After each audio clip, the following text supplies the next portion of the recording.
This segment is brought to you by Gin Gators. We sink our teeth into service.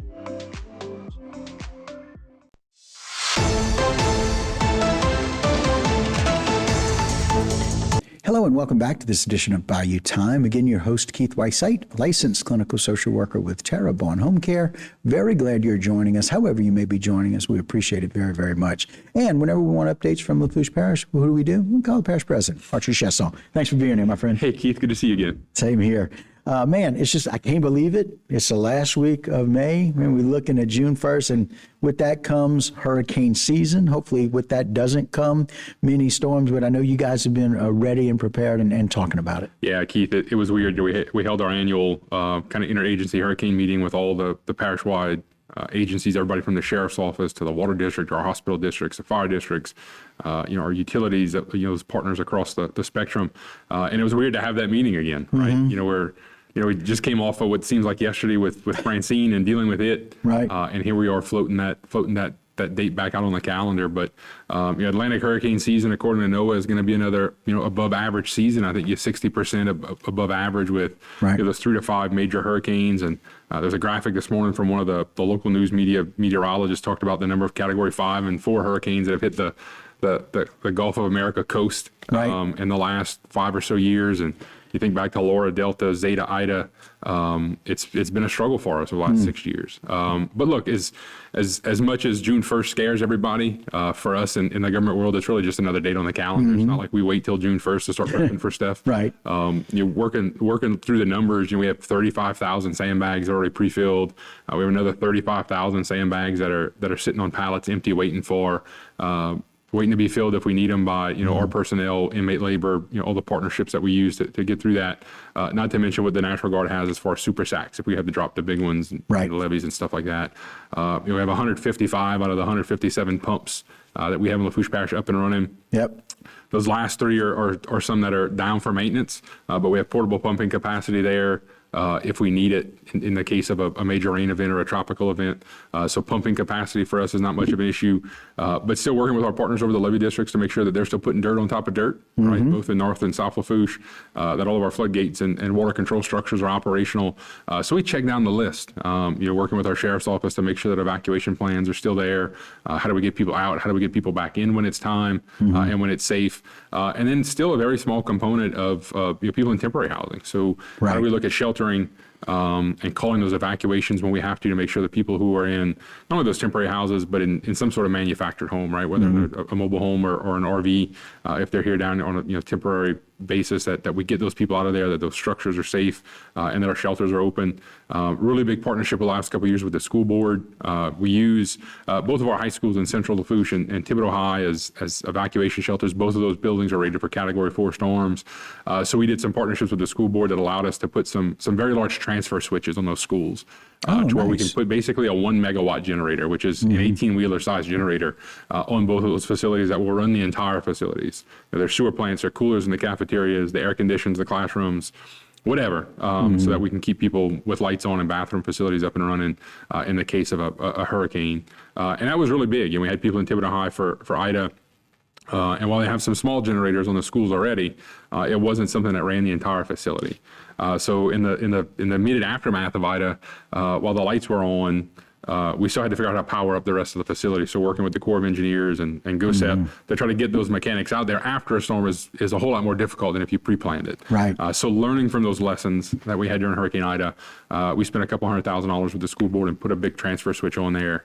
We've also pre-positioned a lot of contracts. So now we have 2 1 megawatt generators on standby with a private company that if we have to put people there and we know we're going to need that generator, it's already been mapped out. We know how many footage of, how much feet of cable we need to link those things in, and all those fun plans are in place. And it's something that, again, just things that holes that Ida opened up as to what we thought we would need and what we actually needed. And look, GOSEP's a great partner. WebVOC is a great system. But again, as we learned after Ida, when that connectivity goes down and you can't put a request into WebVOC, it's very hard to get that from Baton Rouge when you need it. So just as a backup plan, we have 2 great companies in Dynamic and Lemoyne that have stepped up and partnered with us to provide those resources. We'll have people, embedded with us in our emergency operations center. We did a test run of it for Francine. We had people in there with us and actually needed a generator for something for one of our sewer districts. And within about 6 hours, we had that generator on site hooked up and their sewer plant back up and running. So Wow. look, while it costs a little bit more at the end of the day, and it puts a little bit more paperwork burden on us to get that money back from FEMA, which we hope stays intact as we move our way through. Right, Whatever's going to happen there. Right. It's worth it to have that peace of mind that whether it's the state response, the state response or a local response, we have the ability to keep our people safe. Well, some of the things we go way back to what they learned in Katrina, what we learned in Ida, those two really big storms that we both know are fives. As they come through, we got to learn to be able to be prepared for the next time. And again, it's what we've learned as we go forward to be better. And that was 3 years ago. Yeah, no doubt. We're hitting on the 20th anniversary of Hurricane Katrina this year. It'll be the fourth anniversary, believe it or not, of Hurricane Ida already. Right. And I know in the next segment we'll talk about project updates, and a lot of that stuff is still Hurricane Ida driven. But we've learned a lot of lessons. And I think it's made us a better community for it. And we joked during the hurricane prep meeting on Tuesday, we were out of there in about 20 minutes. It wasn't a very long drawn out meeting. It didn't have to be. It didn't have to be. And I made the comment once we went through all the agencies that, hey, look, unfortunately, we've gotten very good at this.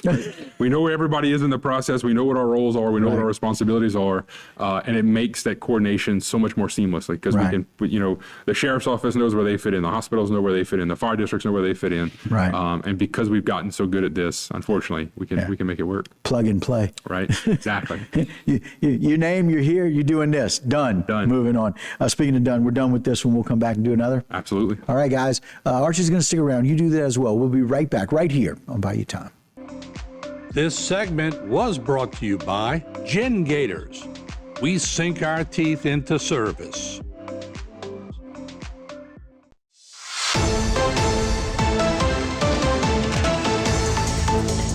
Hello and welcome back to this edition of Bayou Time. Again, your host, Keith Whiteside, licensed clinical social worker with Terrebonne Home Care. Very glad you're joining us, however you may be joining us, and always glad to have back with us Archie Chaisson, Lafourche Parish President. Thanks again, Archie. We appreciate it. Absolutely, Keith. Always a pleasure to be here. So we go over the things, that great meeting that you guys could plug and play and talk about all the things that we need to do and be preparation for what's happening with hurricane season. But you guys are always so prepared for whatever's coming next. Tell us about some of the projects y'all have going on. Yeah, look, we a lot of it's still Hurricane Ida driven, unfortunately, right? But it's allowing us to do a lot of groundbreakings and a lot of ribbon cuttings and do some things that we probably would not have done, unfortunately, if the hurricane hadn't hit, right?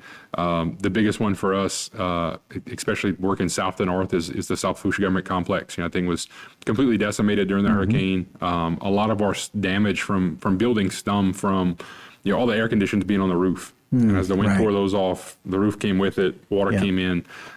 So we're embarking on a new, 40,000, 50,000 square foot renovation of that facility. Luckily, when we converted it back in 2009, 2010, it was an old Walmart building. So a lot of metal studs, a lot of sheetrock went up.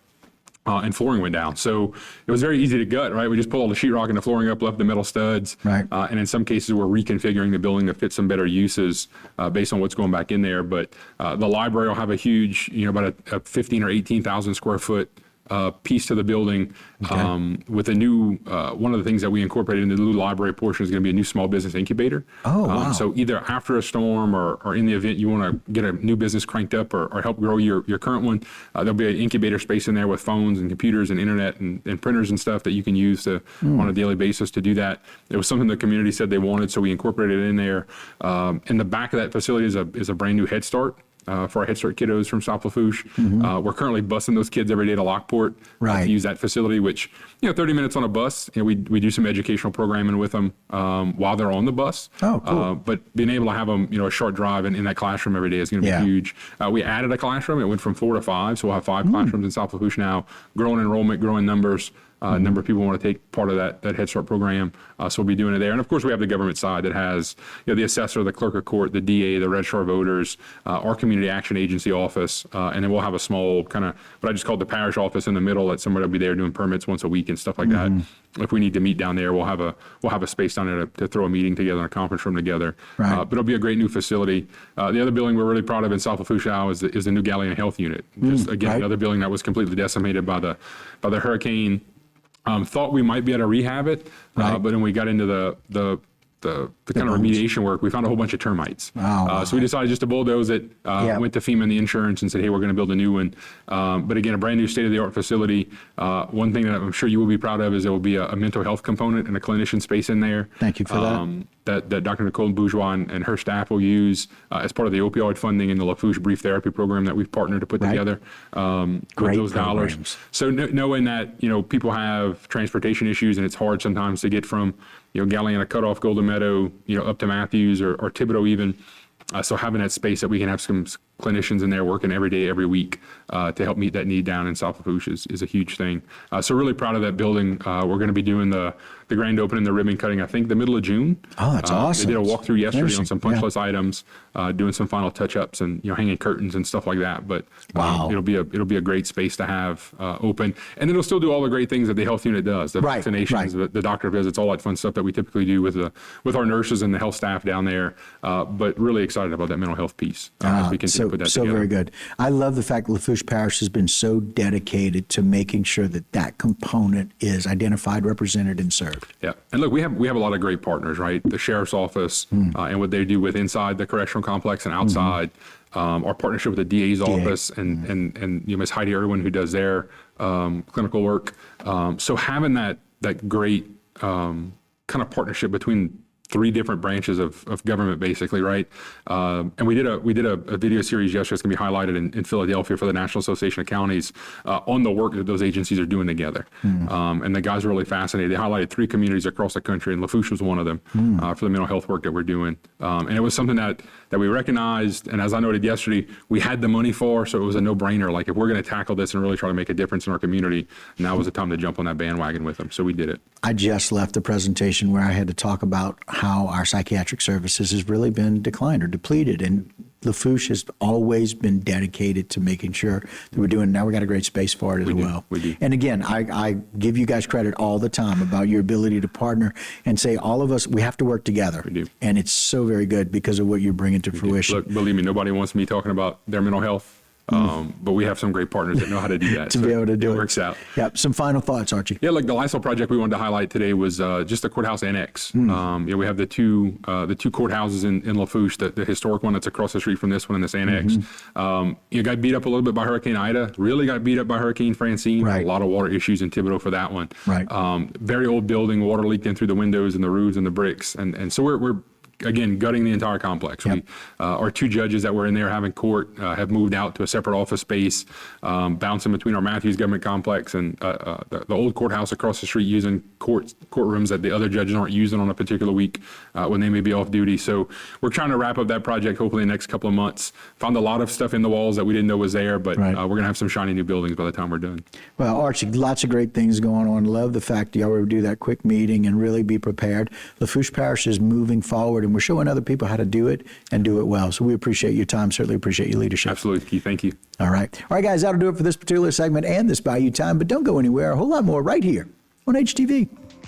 This segment was brought to you by Alford and Associates for all of your insurance needs.